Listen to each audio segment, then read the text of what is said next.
Bismillah. Assalamualaikum warahmatullahi wabarakatuh. Waalaikumsalam warahmatullahi wabarakatuh. Alhamdulillah wassalatu wassalamu ala Rasulillah Muhammad ibn Abdillah wa ala alihi wa ashabihi wa mawala. Rabbi shrah li sadri wa yassir li amri wa hlul 'uqdatam min lisani yafqahu qawli. Amma ba'du. Yang sama-sama kita hormati guru kita Ustaz Abdul Aziz, pengurus yayasan Ustazah Hajjah Jaya Alwi, pengawas Pak Haji Kanta dan jamaah sekalian yang dirahmati Allah Subhanahu wa taala.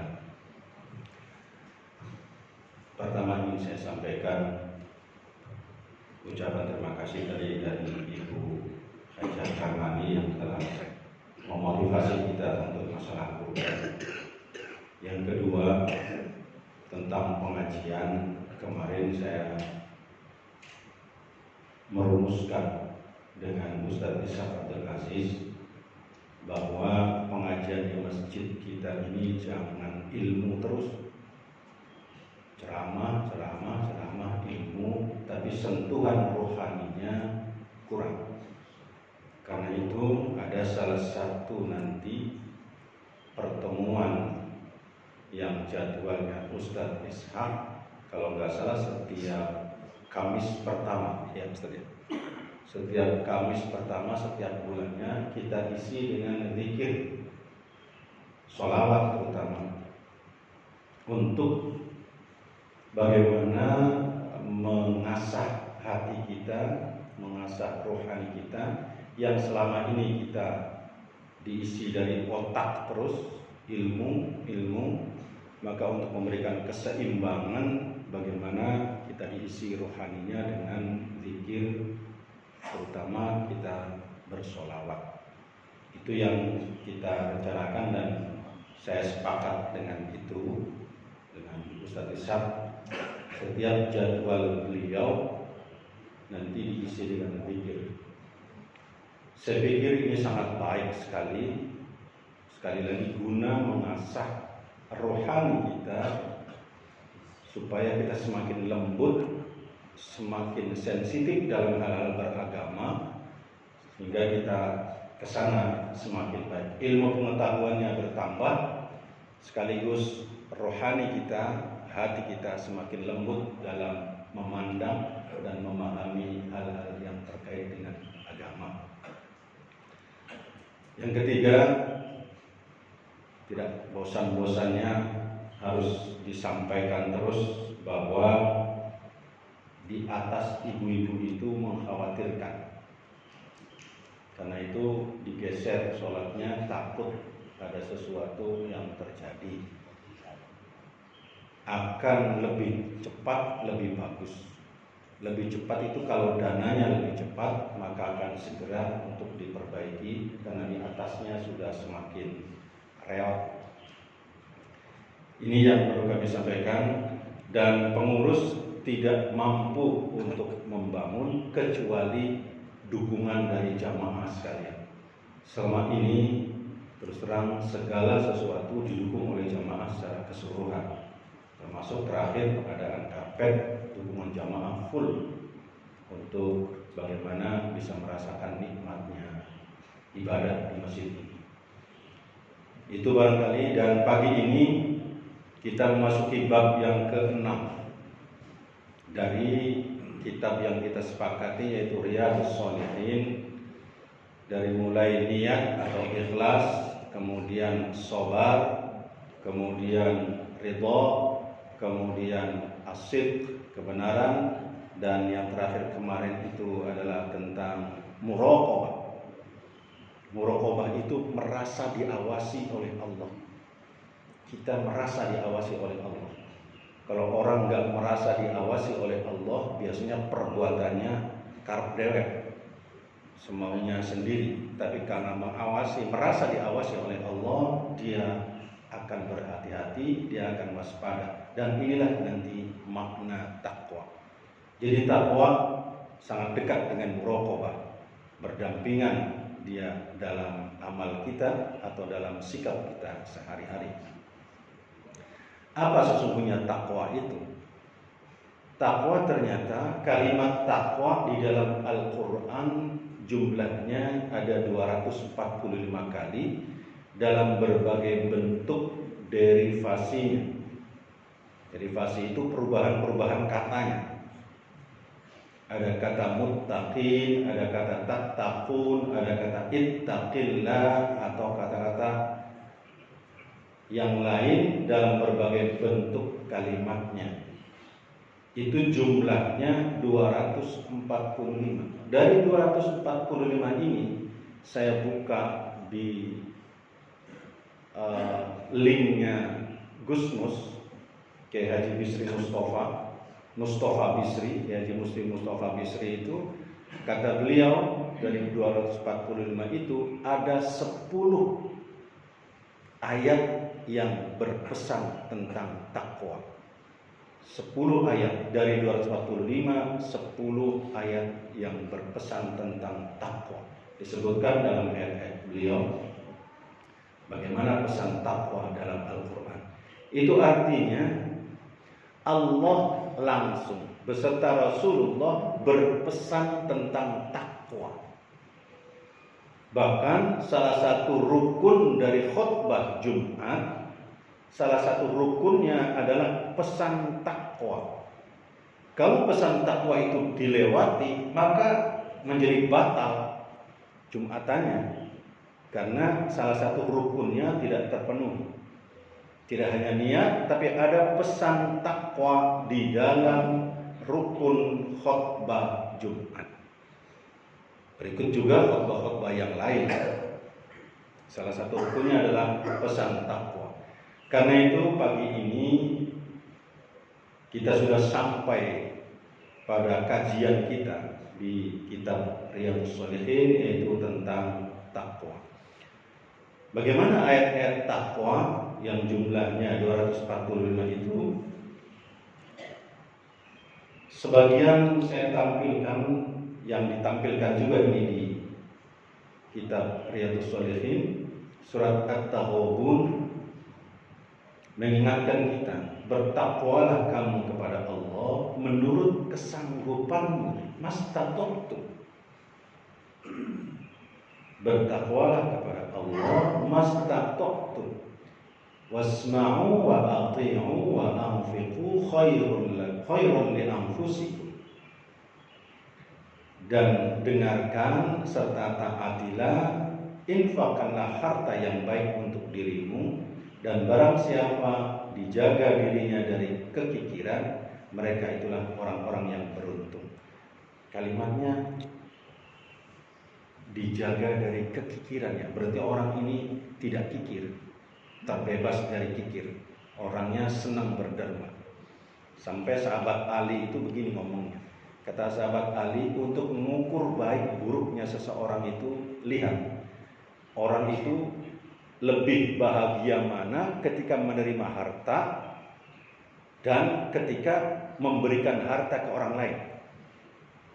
Kalau menerima harta lebih bahagia ketimbang memberikan kepada orang lain, orang ini tidak baik. Dalam salah satu makalahnya Ali bin Abi Thalib. Tapi ketika mendapatkan harta biasa-biasa saja, kemudian ketika memberikannya dia merasakan sangat nikmat dan merasakan bahagianya sedekah, itulah orang baik. Ini untuk mengukur. Maka di sini disebutkan dijaga dari barang siapa yang dijaga dari kekikirannya, mereka itulah orang-orang yang beruntung. Pesan takwa yang pertama. Yang kedua, ya ayyuhalladzina amanu taqullaha haqqa tuqatih wa la tamutunna illa wa antum muslimun. Surat Ali Imran. Wahai orang-orang yang beriman dulu baru bertakwa. Karena apa? Kalau kita lihat tingkatan keberislaman kita atau keyakinan kita, pertama Islam, yang kedua iman, yang ketiga muhsin, yang keempat mukhlis, dan yang kelima takwa. Islam itu standar paling dasar. Banyak orang yang mengaku Islam, tapi dia bisa jadi belum beriman. KTP-nya Islam, ya, Islam ya. Tapi dia tidak ngerti apa rukun Islam, dia tidak ngerti sholat, dia tidak ngerti puasa, bahkan tidak pernah melaksanakannya. Ini baru dasar. Dia baru patuh. Dan ini digambarkan oleh Al-Quran. Wa qalatil a'rabu amanna. Ketika orang-orang Arab awal dulu datang berbondong-bondong kepada Rasulullah, amanna, saya beriman. Allah kemudian menurunkan wahyu. Kata Allah, jangan bilang beriman, tapi berimanlah, berkatalah Islamlah. Wa qalatil a'rabu amanna. Qul lam tu'minu walakin qulu aslamna.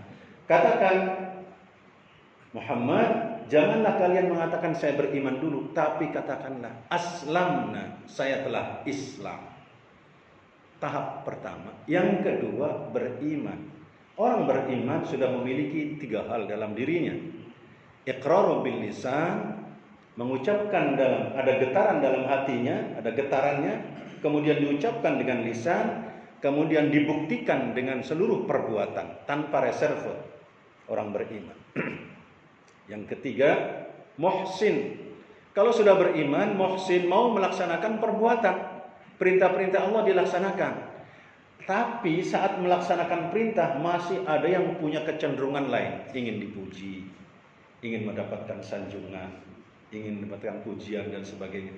Ini harus dibersihkan karena ini berarti bukan Allah tujuannya. Maka tingkatkan kita menjadi mukhlis, orang yang ikhlas semata-mata karena Allah.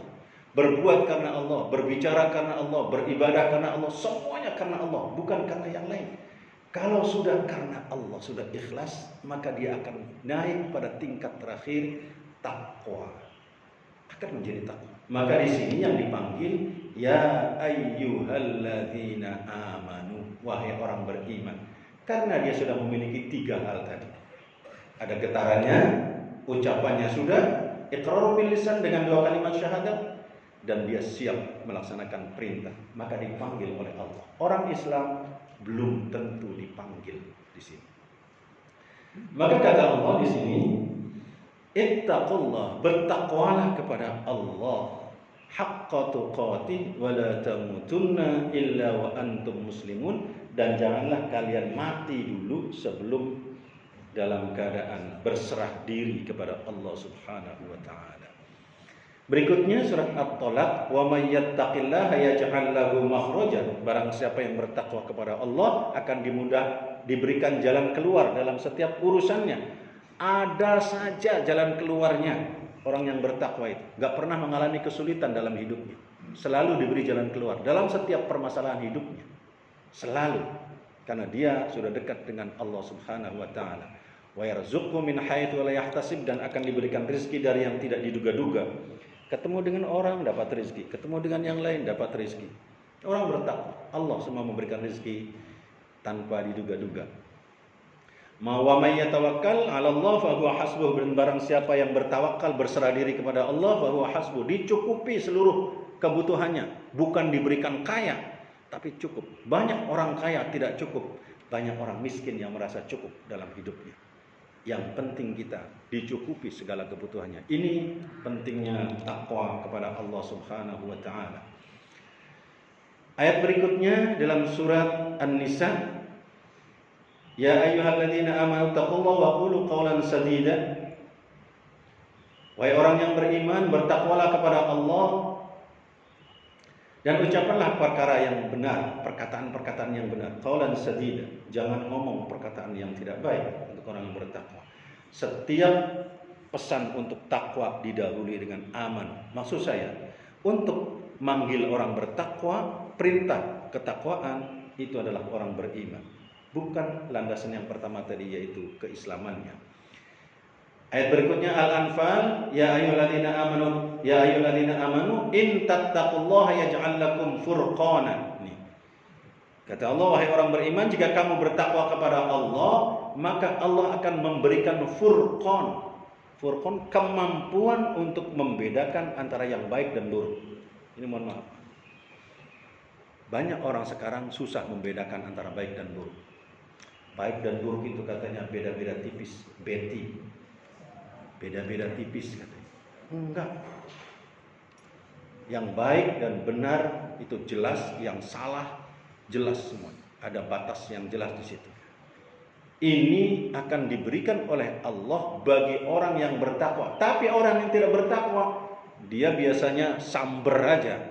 Untuk masalah rezeki itu menggunakan teorinya awal kedua, bekodok bukadal bakana diuntal.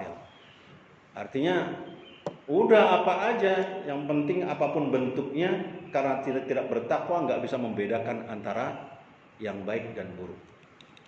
Ini yang digambarkan oleh Allah Subhanahu wa taala. Kalau begitu apa pengertian takwa? Menurut bahasa, asal takwa dari kata waqa yaqi wiqayatan, artinya menjaga, melindungi, hati-hati, waspada, memperhatikan dan menjauhi. Apa yang dijaga, apa yang dilindungi, apa yang dihati-hati dan apa yang diwaspadai serta menjauhi apa? Semua perbuatan-perbuatan yang dilarang oleh Allah. Kata waqa ternyata bermakna melindungi sesuatu, yakni melindungi dari berbagai hal yang membahayakan dan merugikan kita secara umum ya. Secara umum pengertian takwa di sini. Atau waqa juga memiliki arti sebagai kepatuhan, kesalihan, kelurusan, perilaku baik, teguh melawan kejahatan dan takut kepada Allah. Ini makna takwa. Maka menurut istilah secara umum itu bahwa takwa itu adalah imtithalu awamirillah wajtinabun nawahihi, melaksanakan seluruh perintah Allah dan menjauhi seluruh larangannya. Itu pengertian takwa secara bahasa dan istilah. Lalu bagaimana menurut para ulama ini? Salah satu ulama di sini memberikan gambaran takwa aslinya adalah menjadikan antara seorang hamba dan sesuatu yang ditakuti sebagai penghalang. Sehingga takwa kepada Allah berarti menjadikan antara hamba dan Allah suatu benteng yang dapat menghalangi dari kemarahan Allah, murka dan siksa Allah. Sesuatu yang bisa menghalangi kita dari murkanya Allah itu adalah takwa, sehingga kita akan meninggalkan hal-hal yang memang dilarang. Maka menurut Ibnu Rajab ini menggambarkan bahwa dengan mengerjakan kewajiban, meninggalkan yang haram dan perkara syubhat, juga mengerjakan perkara sunnah dan meninggalkan yang makruh, inilah derajat takwa yang paling tinggi. Ada kata syubhat, mohon maaf ini. Syubhat itu remang-remang, abu-abu, apa haram, apa halal. Ini ditinggalkan oleh orang yang bertakwa. Tapi rata-rata kita, ini nggak jelas nih, udah ambil aja, anggap saja halal. Ketakwaan yang seperti ini dianggap kurang oleh Ibnu Rajab. Bagaimana Ali bin Abi Thalib memberikan gambaran? Kata Ali bin Abi Thalib, takwa itu adalah al-khauf minal jalil wal amal bin tanzil wal qanaah bil qalil wal isti'dadu li yaumir rahim. Takut kepada yang maha mulia, yaitu al-jalil, takut kepada Allah. Kemudian mengamalkan apa yang diajarkan oleh Al-Quran, At-Tanzil yang diturunkan oleh Allah, rela dengan yang sedikit, qanaah, menerima apa adanya, bil qalil, yang sedikit, dan bersiap menghadapi kematian, ar-rahil. Apa yang sudah kita siapkan menghadapi kematian? Kematian tidak melihat umur, kematian tidak melihat waktu, kematian tidak melihat masa. Siapapun dan kapanpun kalau sudah waktunya meninggal, dia tidak bisa diundur, tidak bisa ditunda-tunda. Kematian itu misteri. Ini hikmah kematian itu misteri. Kalau kematian itu diberitahu, gimana kira-kira? Pak Haji Sidik ini diberitahu kematiannya. Wah, saya ternyata 1 bulan lagi meninggal dunia.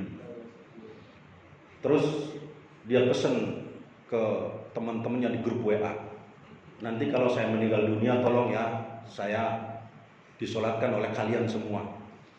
Kira-kira sudah 2 jam lagi mau meninggal dunia. Oh, 2 jam lagi saya meninggal dunia. Kemudian dia pesan lagi, tolong istri saya dijaga. Ini ada pesan-pesan kalau meninggal itu diberitahu. Sehingga perbaikannya itu, perbaikan akhlak kita, hidup kita, ya saat-saat itu. Tapi karena meninggal itu tidak diberitahu oleh Allah kapan, ma tadri bi ayyi ardin tamut, tidak tahu di mana kita akan meninggal, maka di sini hikmahnya kita selalu siap kapanpun untuk menghadapi kematian, karena misteri kematian. Ini sekali lagi, kalau mati itu diberitahu, kita akan banyak. Wah, ternyata kita matinya bareng nanti ya. Rame-rame nanti kita mati bareng. Siapa yang nyolatkan kalau nanti mati bareng-bareng? Oh, kita gabung aja bersama-sama disolatkannya. Kayak ngatur seperti itu. Enggak. Kematian tidak diberitahu oleh Allah. Tidak diberitahu. Ini. Maka kata Ali, salah satu bentuk takwa itu, siap menghadapi kematian. Siap. Jangan nggak siap menghadapi kematian. Karena kita sudah siap, biasanya kita sudah siap juga bekalnya. Apa bekal yang akan kita hadapi? Sebab kematian itu kita akan pulang selamanya. Kita ini ibarat merantau, akan kembali ke rumah kita. Rumah kita yang abadi di mana? Akhirat. Itu rumah kita yang abadi. Kita akan kembali ke rumah. Kita akan pulang ke sana. Seperti kita, seumpama rumah kita ada di Cipinang. Kita jalan-jalan ke Bandung. Setelah 2 hari di Bandung, akan kembali lagi nggak ke sini, ke Cipinang? Kenapa kita kembali ke Cipinang? Karena rumah kita ada di Cipinang. Harta benda kita di Cipinang. Karena itu, kita sesungguhnya sudah punya rumah di sana. Harta benda kita kirim semua ke akhirat supaya kita senang untuk pulang ke sana. Oh, Pak, katanya harta benda itu nggak bisa dibawa ke akhirat. Bisa. Sekarang harta benda bisa dibawa ke akhirat. Gimana cara membawanya? Titip ke masjid, titip ke anak yatim, titip fakir miskin, titip ke orang lain. Titipin dalam bentuk sedekah. Nanti di akhirat akan diambil itu, akan diberikan kembali. Nah sekarang, kalau harta bendanya kita nggak pernah dititipin ke orang lain, begitu pulang ke akhirat, kita nggak bawa apa-apa. Pelongo, mana harta saya yang banyak waktu di dunia itu. Mobil bagus, mobilnya mewah, mobilnya keren. Sampai di akhirat nggak punya apa-apa, nggak punya bekal apa-apa, karena dia nggak pernah sedekah. Persiapkan, kata sahabat Ali. Ini salah satu bentuk takwa. Bahwa salah satu bentuk takwa, persiapan menghadapi kematian. Jangan sampai meninggal dunia tidak punya bekal apapun di sana. Pulang dari Bandung ke sini, sampai di sini, loh kok saya nggak bawa apa-apa, yang lain ternyata membawa oleh-oleh banyak. Ada peyem, ada oncom, ada bolu susu, macam-macam. Kok kita nggak membawa apa-apa? Karena kita tidak mengeluarkan uang sedikit pun saat di Bandung, sehingga sampai di sini tidak punya apa-apa. Begitupun saat di dunia kita nggak mengeluarkan sedikit pun untuk sedekah, maka nanti di akhirat kita nggak membawa apa-apa. Ini mumpung ibu-ibu lagi membutuhkan bangunan di atasnya itu supaya indah dan nikmat. Udah perbanyak sedekah untuk mendukung bagaimana pelaksanaan nikmatnya sholat ibu. Bagaimana Umar bin Abdul Aziz? Pendapatnya, Umar bin Abdul Aziz ini cicitnya, apa cicit itu? Cucu, anak dari cucunya Umar bin Khattab. Umar bin Khattab itu waktu malam hari dia ronda keliling ke lingkungannya, ternyata dia dengar ada anak dan ibu lagi berdialog. Kata ibunya, "Nah, itu susu tolong tambahin air biasa supaya kelihatan banyak." Anaknya nolak. "Ibu nggak boleh katanya itu ditambah-tambahin. Khalifah sudah ngomong, melarang untuk menambah-nambah seperti itu namanya palsu." Kata ibunya, "Khalifah kan nggak tahu, padahal di luar ada Umar bin Khattab sedang mendengar." Kata ibunya, "Khalifah nggak tahu." "Ibu, kalau saja Khalifah nggak tahu, tapi Allah tahu. Allah tahu akan perhatian perbuatan kita. Jangan ibu, jangan ditambah-tambah dengan air sehingga kita nipu, membohongi pembeli." Akhirnya Umar kemudian setelah mendengarkan dialog itu, Umar bin Khattab memerintahkan anaknya yang bernama Asim, "Kamu ini datangi rumah itu dan ada anak gadisnya, lamar anak gadis itu." Akhirnya Asim ini nurut sama bapaknya Umar, dilamar anaknya yang bernama Laila. Laila inilah perempuan kemudian kawin dengan Asim, lahir anak perempuan yang bernama Laila. Laila inilah yang kemudian menjadi ibunya Umar bin Abdul Aziz. Ketika Laila dinikahi oleh Abdul Aziz, bukan Abdul Aziz ini ya, bukan Abdul Aziz Ustadz kita, bukan Abdul Aziz, lahirlah yang bernama Umar bin Abdul Aziz. Ini wataknya sama. Umar bin Abdul Aziz dikirim menjadi gubernur Madinah karena Madinah waktu itu protes terhadap Umayyah dan kelompoknya, dan Umar bin Abdul Aziz mampu menyelesaikan seluruh permasalahan di Madinah. Ini kata Umar bin Abdul Aziz, "Ketakwaan bukanlah menyibukkan diri dengan perkara yang sunnah, namun melalaikan yang wajib." Nih, bukan menyibukkan diri dengan yang sunnah, melalaikan yang wajib. Kata Umar bin Abdul Aziz, ketakwaan kepada Allah bukan sekedar dengan berpuasa di siang hari, sholat malam, dan menggabungkan antara keduanya. Akan tetapi hakikat takwa kepada Allah adalah meninggalkan segala yang diharamkan Allah dan melaksanakan segala yang diwajibkan Allah. Barang siapa yang setelah menunaikan hal itu, menunaikan kewajiban, meninggalkan yang dilarang, kemudian setelah menunaikan hal itu dikarenai amal kebaikan, maka itu adalah kebaikan di atas kebaikan. Setelah kita melaksanakan kewajiban, kemudian kita bisa melaksanakan yang sunnah, kata Umar, itu adalah kebaikan di atas kebaikan. Dan itu nilai takwa. Sekarang ini mohon maaf Pak, banyak orang yang melaksanakan sunnah tapi lupa pada kewajiban. Contoh, beberapa ulama termasuk Profesor Kiai Ali Yaqub itu memberikan pemahaman bahwa umroh sunnah berkali-kali sementara tetangganya kelaparan tidak diperhatikan. Beliau mengatakan ini adalah umrohnya pengikut syaitan, kata dia. Karena menolong tetangga ini lebih wajib menolong tetangga, terutama yang kelaparan, yang membutuhkan. Dia kemudian berfoya-foya untuk umroh berkali-kali, umrohnya sunnah lagi. Tetangganya terabaikan dari segala kesejahteraannya.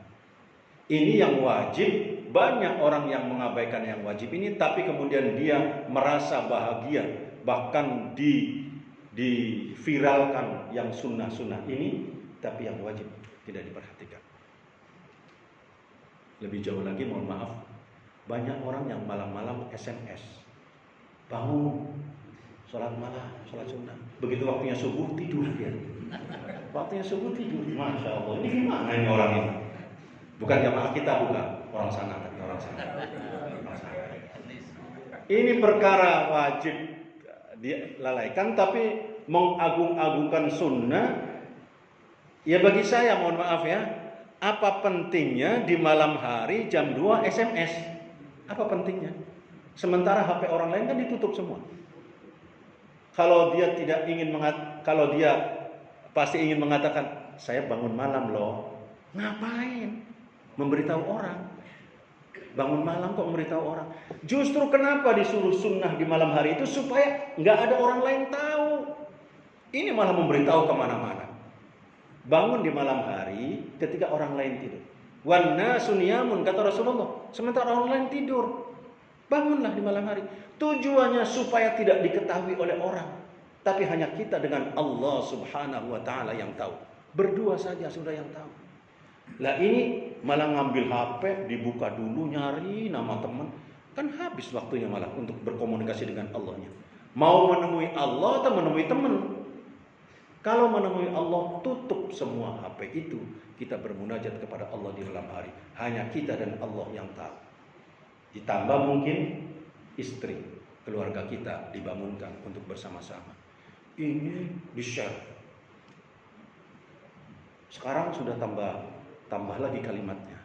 Mohon maaf ya, saudara-saudara, saya bangunkan saudara-saudara. Ada mohon maafnya, agak bagus. Kalau pertama sih bangun, katanya sholat tahajud. Kalau sudah ada mohon maaf. Sudah berubah lagi sekarang lagi, kalimat sudah berubah lagi.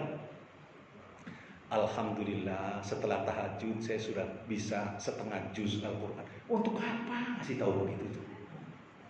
Banyak hadis Rasulullah, sembunyikan amalmu, sembunyikan. Hanya Allah yang tahu. Sembunyikan. Ini Masya Allah. Dan ini yang digambarkan oleh Umar bin Abdul Aziz. Sudah amal-amal itu merupakan tambahan kita dan kita yang tahu dengan Allah Subhanahu wa taala. Itulah makna takwa yang digambarkan oleh beliau. Para ulama banyak sekali pendapatnya tentang takwa ini, dari Ibnu Abbas, paman Nabi, Abu Dzar, sahabat Nabi, Imam Al-Qurtubi. Imam Al-Qurtubi ini orang Spanyol, Pak. Orang Arab bilangnya Qurtubi, orang Barat bilangnya Cordoba atau Cordova. Orang Spanyol. Qurtubi itu orang Barat kalau menyebutnya Cordova kalau kita menyebutnya. Ini sering ada perbedaan-perbedaan kalimat. Qirqal, Heraklius, Ibnu Rus, Averroes. Ini bahasa-bahasa mereka yang kadang-kadang tidak sama dengan kita. Ini ulama-ulama. Ada juga yang memahami takwa itu dengan model kirata. Apa kirata itu? Kira-kira nyata. Dikira-kira tapi kemudian nyata. Oh, takwa itu terdiri dari 4 huruf katanya. T, tawaddu, qaf, qanaah, wawu, wara, ya-nya yakin. Tapi saya memahami yang terakhir ini bukan ya, itu mestinya alif itu. Alif layyina. Takwa itu menggunakan alif layyina, bukan iya mestinya di situ. Ada yang memahami seperti itu. Yang jelas Rasulullah berpesan kepada kita. Kata Rasulullah, ittaqullah, bertakwalah kepada Allah, wa sallu khamsakum, dan laksanakan sholat yang 5 waktu, wa sumu syahrakum, dan berpuasalah di bulanmu, yaitu bulan Ramadan, wa addu zakata amwalikum, dan tunaikan zakat hartamu, wa ati'u umara'akum. Ini Pak, coba yang terakhir ini, wa ati'u umara'akum, dan taatilah pemerintahanmu. Ini tidak menyebut Rasulullah apakah pemerintahan yang seperti apa, tapi Rasul dengan secara umum dia katakan, taatilah pemerintahanmu, tadkhulu jannata rabbakum, kalian akan masuk surga Tuhan. Bertakwa kepada Allah ini. Salat 5 waktu, melaksanakan puasa, zakat, taat kepada pemerintah. Sekarang orang banyak mencaci maki pemerintah. Wah, pemerintah apa namanya? Tauhid, zalim. Pemerintah apa lagi? Kafir, macam-macam, Masya Allah. Ibnu Taimiyah sendiri mengatakan mengikuti pemimpin yang zalim itu lebih bagus ketimbang tidak ada pemimpin dalam negara itu. Kalau tidak ada pemimpin, tambah kacau lagi, tambah kacau. Ini banyak sekali ajaran-ajaran agama. Bahkan Al-Quran sendiri mengatakan Ati'ullah wa ati'ur rasul wa ulil amri minkum. Al-Quran. Dan orang yang memerintah di antara kalian, ulil amri. Sekarang banyak orang-orang yang kemudian mengabaikan ayat Al-Quran, mengabaikan hadis Rasulullah, tapi lebih mendorong atas nafsunya sendiri, kemauannya sendiri. Lebih-lebih sebentar lagi ini, mohon maaf, ini musim politik. Musim politik. Jangan kemudian kita terbawa mengkafirkan orang lain, menyalahkan orang lain hanya karena emosi politik. Sampai-sampai tahun kemarin terbelah orang Islam. Siapa yang ikuti A, siapa yang ikuti B. Yang mengikuti A meninggal dunia karena dia ternyata tidak boleh disolatkan di masjidnya B. Sampai seperti itu orang Islam, Masya Allah. Terpecah karena politik. Terpecah. Ini, mohon maaf. Ke depan jangan kita terbawa oleh situasi seperti itu. Jangan terbawa. Berikutnya bagaimana kata takwa digambarkan. Rasulullah itu pernah ditanya oleh sahabat-sahabat, "Ya Rasulullah, man akramun nas?" Siapa orang yang paling mulia ini? Rasul mengatakan atqakum. Yang paling mulia, yang paling bertakwa di antara kalian. Tapi mereka kemudian ngomong, "Bukan itu ya Rasulullah maksud kami. Pertanyaan kami bukan itu." Maka Rasul menjawab, "Fa Yusuf Nabiullah, ibnu Nabiullah, ibnu Nabiullah, ibnu Khalilullah." Maka yang paling baik Yusuf, terus bin Nabi Allah, bin Nabi Allah, bin Allah, bin Khalilullah, Ibrahim. Masih ngomong lagi para sahabat itu, "Bukan itu ya Rasulullah, bukan yang saya maksud, yang kami maksud bukan itu." Oh, kalau begitu kata Rasulullah, yang kamu maksud adalah dari orang Arab ini katanya, dari suku Arab. Kata Rasulullah kemudian mengatakan, "Khiyarukum fil jahiliyah, khiyarukum fil Islam idza faquhu." Orang yang terbaik pada masa jahiliyah, terbaik dalam Islam, kemudian dia faham tentang agama. Itulah orang yang baik. Ini di dalam kitab Nuzhatul Muttaqin, syarah dari kitab Riyadhus Shalihin, makna akramu itu aktsarul khair. Orang yang banyak kebaikannya. Ini isim tafdil, di sana sebutnya isim tafdil, mengutamakan bagian kemuliaan itu. Artinya dia dijelaskan di situ adalah orang yang banyak kebaikannya. Siapa sungguhnya orang yang banyak kebaikannya? Orang yang pada masa jahiliyah terbaik dan masa Islam terbaik, kemudian dia faham tentang ajaran agama Islam atau syariat Islam di sini, alimu ahkam syar'i, mengerti tentang hukum Islam. Lalu Rasulullah kembali berbicara, la tahasadu wa la tanajasu wa la tabaghudu wa la tadabaru wa la bai' ba'dukum ala bai' ba'din wa kunu ibadallahi ikhwana. Al-muslim akhul muslim la yuzlimuhu wa la yukhdhib wa la yahdhuluhu. Kata Rasulullah, la yahdhaluhu. Rasulullah SAW bersabda, janganlah kalian saling dengki, saling menipu, saling marah, saling memutuskan hubungan. Dan janganlah kalian menjual sesuatu yang telah dijual kepada orang lain. Ini yang banyak sekarang nih Pak. Terutama tanah. Tanah itu sudah dijual ke orang lain, dijual lagi ke yang lain lagi. Banyak orang yang menjual satu barang ke beberapa orang, sehingga orang menjadi ribut dan bertengkar. Akhirnya kacau, dunia fitnah yang muncul. Seorang muslim adalah saudara bagi muslim yang lain, kata Rasulullah. Dia tidak menzaliminya, dan mengabaikannya, tidak mendustakannya dan tidak menghinanya. Takwa itu di sini kata Rasulullah. Rasul mengatakan at-taqwa hahuna. Takwa adanya di dada. Sampai 3 kali Rasulullah mengatakan at-taqwa hahuna, hahuna, hahuna sampai 3 kali. Kemudian Rasulullah mengatakan wa yushiru ila sadrihi 3 marratin. Sampai 3 kali Rasulullah mengatakan bihasabi mri'in minasyarri ayyaqira akhahul muslim. Cukuplah seorang muslim dikatakan buruk. Muslim dikatakan buruk, tidak baik jika dia menghina saudaranya yang muslim. Ini. Kalau tadi digambarkan banyak sesama muslim menghina pemerintahnya. Pemerintahnya pemerintahan Islam. Menghendaki seluruhnya Islam. Indonesia ini kurang Islam seperti apa, Pak? Satu-satunya negara yang ngurusi khusus banyak sekali kekhususan Islam itu di Indonesia. Contoh, ada KUA. KUA itu apa? Kantor Urusan Agama. Judulnya urusan agama. Umum kan? Tapi di dalamnya hanya ngurusi orang Islam. Hanya ngurusi Islam. Pernikahan orang Islam, perceraian orang Islam. Di situ khusus untuk orang Islam. Khusus. Orang lain nggak bisa. Agama lain nggak bisa. Masih dibilang negaranya tauhid. Negara tauhid. Haji.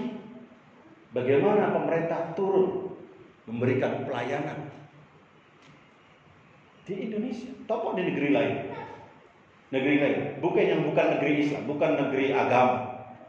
Indonesia kan bukan negeri agama, tapi negara kesepakatan kalau kata Wapres. Darul Mithaq, negara kesepakatan. Hasil kesepakatan para ulama, para founding father. Pancasila sebagai dasar negaranya, undang-undang dasar dan sebagainya, itu sebuah kesepakatan bersama.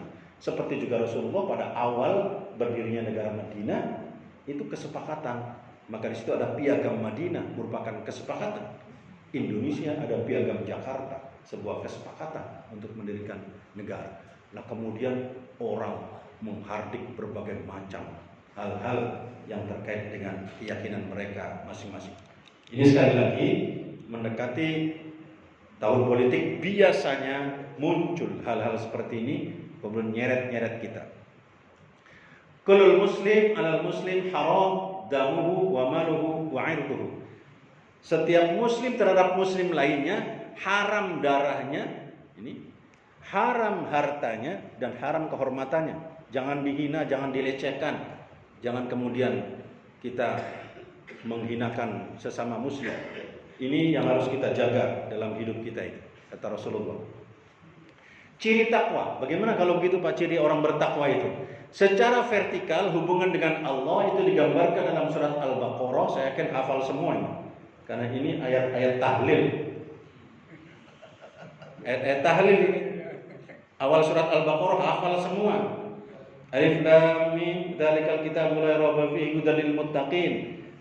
Muttaqin alladzina yu'minuna bil ghaibi wa yuqimuna as-salata wa mimma razaqnahum yunfiqun walladzina yu'minuna bima unzila ilaika wa ma unzila min qablik wa bil akhirati hum yuqinun.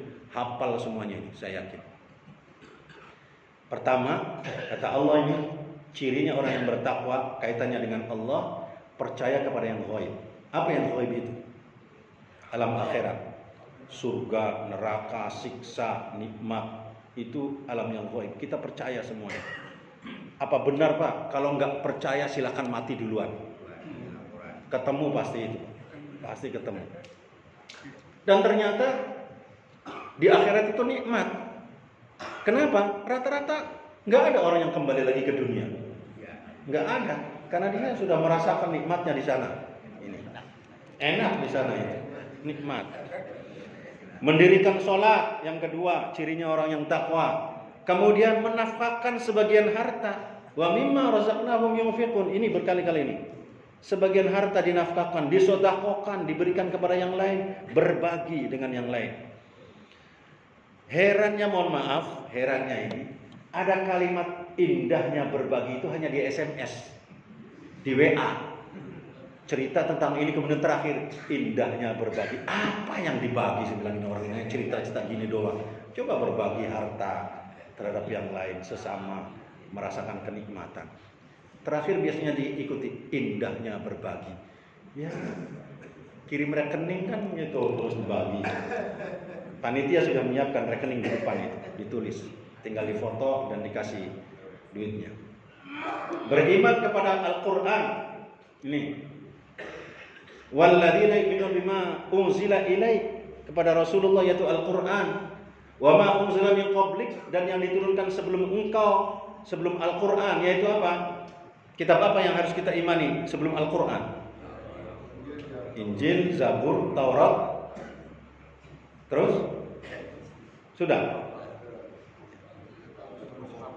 Zabur, Injil, Zabur, Taurat. Kita beriman kalau itu adalah kitab yang diturunkan oleh Allah pada nabi-nabi yang dulu. Yang terakhir beriman kepada hari akhir, wabil akhirati hum yuqinun. Ini ciri orang beriman. Kalau dia nggak beriman, salah satu tidak beriman itu tidak pernah memberi nafkah kepada yang lain, berarti imannya kurang. Dia takwanya berkurang. Lalu bagaimana ciri takwa secara horizontal? Horizontal itu kalau tadi vertikal kepada Allah, ke atas. Kalau sekarang horizontal dengan sesama kita. Itu digambarkan dalam surat Ali Imran ayat 133 sampai 136. Wasari'u ila maghfiratin min rabbikum wa jannatin 'arduhas samawati wal ardu 'iddat lil muttaqin. Bahwa surga yang luasnya seluas mata memandang, seluas langit dan bumi, itu dijanjikan bagi orang yang bertakwa. Siapa orang yang bertakwa itu? Alladzina yunfiquna fis sarra wad dharra. Orang yang menafkahkan sebagian hartanya, sedekah dalam keadaan miskin dan dalam keadaan kaya. Fis sarra dalam keadaan kaya, wad dharra dalam keadaan miskin, sempit, lapang dan sempit, sedekah terus. Di sini jamaah kita alhamdulillah secara kasat mata hidupnya pas-pasan, secara kasat mata. Tapi apa yang dia dapatkan selalu dia sedekahkan sebagiannya ke masjid. Selalu dia sedekahkan. Kadang-kadang uangnya itu kumel karena dia dapat dari rezekinya sedikit-sedikit, kemudian disedekahkan. Baru dilurus-luruskan. Masya Allah, saya bilang ini orang mulia sekali. Dapat hidupnya pas-pasan, tapi dia rajin sedekah, rajin sedekah. Ini yang pertama. Yang pertama ini tandanya orang bertakwa. Al-Quran menggambar yang paling pertama, alladzina yunfiquna fis sarra wad dharra. Menafkahkan sebagian hartanya, sebagian uangnya itu dalam keadaan lapang dan sempit. Kalau dalam keadaan kaya wajar, Pak. Ini dalam keadaan sempit, Masya Allah, masih sedekah. Masih sedekah. Nah yang kaya lebih-lebih mestinya sedekah. Yang kedua, menahan marah. Wal kadhiminal ghaidh, mampu menahan marah. Kita bisa marah tapi tahan. Tahan marah. Jangan marah. Jangan marah. Ini yang paling susah, yang paling susah. Rasulullah hanya ngomong la taghdab, jangan marah, jangan marah. Sebab banyak orang marah sedetik tapi resikonya panjang sekali. Contoh, orang marah membawa pisau, kemudian nusuk orang, sedetik nusuknya itu, Pak. Cek. Tapi penyesalannya sangat panjang sekali. Jangan marah, jangan marah. Nah, salah satu ciri orang yang bertakwa bisa menahan amarahnya, padahal waktu itu dia bisa saja marah. Ada kesempatan marah dan dia punya peluang untuk marah, tapi dia tahan marahnya itu. Itu ciri orang yang bertakwa. Ini saya alhamdulillah di masjid ini saya belum pernah menemukan orang marah, Pak. Kecuali orang dongkol doang, dongkol diem aja gitu ya. Dongkol doang. Dongkol. Ada orang yang dongkol. Jangan kemudian dongkolnya hindari, lebih jauh lagi jangan marah di antara kita. Kita bawa ke keluarga dan sebagainya, jangan marah dengan tetangga, dengan sesama jamaah. Wal 'afina 'anil nas. pinter memberi maaf atas kesalahan orang lain. Udah, maafin aja. Salah-salah dikit nggak apa-apa katanya. Kata orang Betawi kan nggak apa-apa, salah sedikit maafin aja. Maafkanlah segala kesalahan orang lain, sebesar apapun dia. Sudah, sebelum dia orang itu minta maaf. Memberi maaf, mengerjakan kebaikan. Muhsinin. Ini dan kemudian mohon ampun atas kesalahan. Ini yang kadang orang berat sekali minta maaf. Maafinnya berat minta maaf. Bahkan mohon maaf, itu ciri laki-laki sekarang itu rata-rata susah minta maaf kepada istri. Sudah tahu salah laki-laki, suruh minta maaf kepada istri itu berat sekali. Pak Selamat, pernah belum minta maaf sama istri?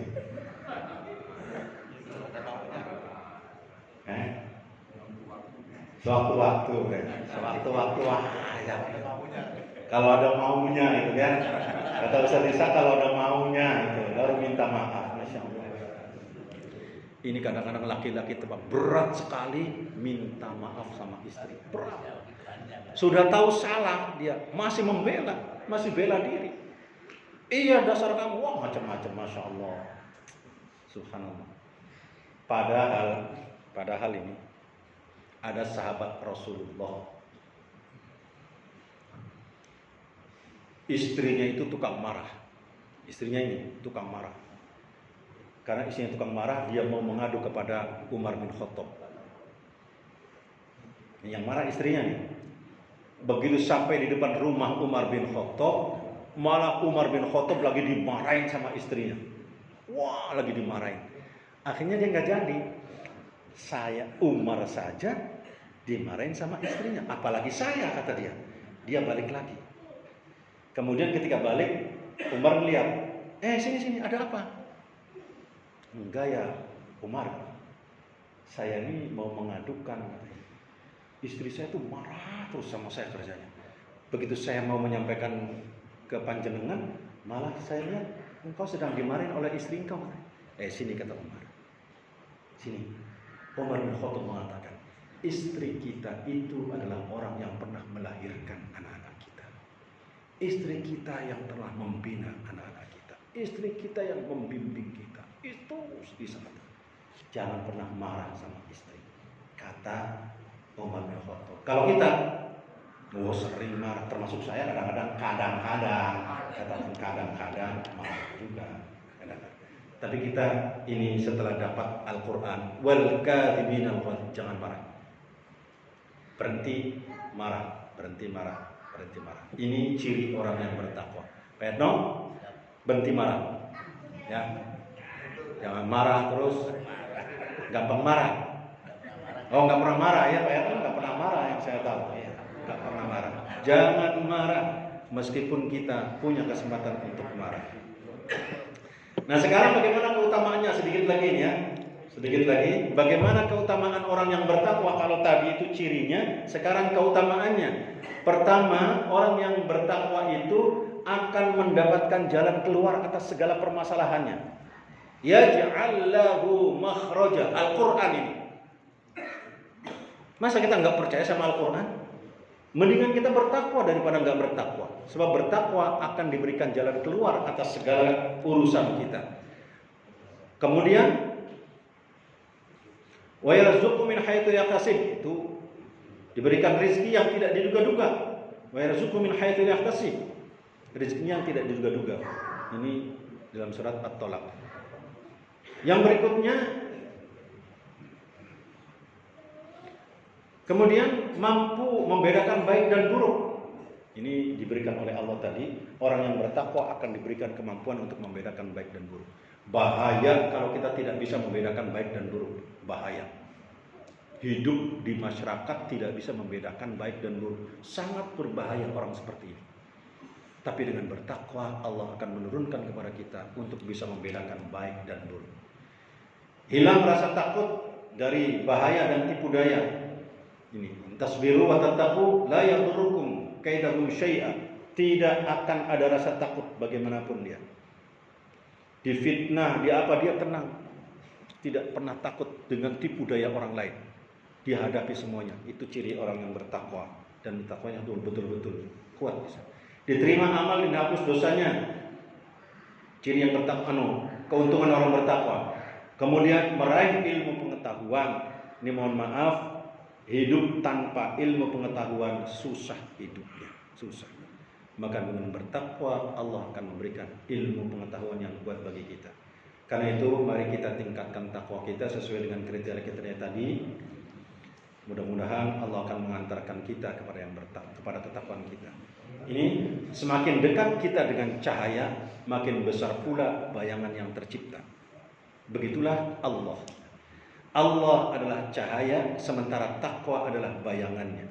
Kalau kita mendekati sinar, semakin dekat kepada sinar, gambar kita semakin apa? Semakin besar gambar kita. Semakin dekat kita kepada Allah, semakin besar ketakwaan kita kepadanya. Dekatilah Allah dengan cara apapun, sehingga kita semakin bertakwa kepada Allah Subhanahu wa ta'ala. Terima kasih dan mohon maaf, ini yang dapat saya sampaikan.